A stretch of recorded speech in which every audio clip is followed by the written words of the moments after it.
It's a conflict that has dragged on for years and which appears intractable. The UN says nearly 10,000 people have been killed in Ukraine since fighting began nearly 3 years ago. Tension between pro-Russian separatists and Ukrainian government forces remains high. Some analysts think the role of Russia is integral to the problem, but also to the solution.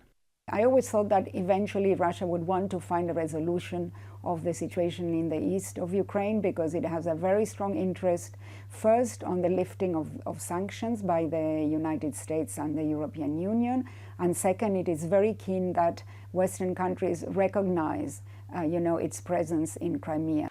Russia's position on Ukraine has not wavered. President Vladimir Putin has said he's ready to implement the Minsk agreement when government ministers in Kiev fulfill their commitments on constitutional reform, something the Kremlin does not think has happened so far. For the German hosts, this is an opportunity for face-to-face talks with Vladimir Putin. The German government helped impose EU sanctions on Russia for annexing Crimea. Now Angela Merkel is refusing to rule out further Russian sanctions because of its airstrikes on Syria. The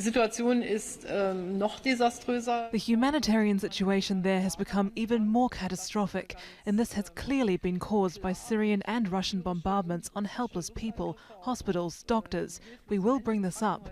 In light of the situation, we can't rule out any options on Syria, including sanctions. The French president also has major disagreements with Russia over Syria and over Ukraine. François Hollande says it is urgent that free and fair elections are held in rebel areas of Ukraine.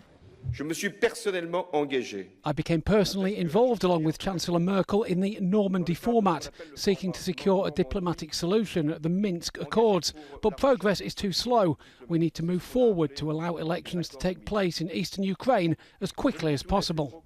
The question must be whether the talks being held here at the Chancellery will produce the sorts of results that all sides want to see. If past such meetings are any guide, then the answer may well be no. Dominic Kane, Al Jazeera, Berlin.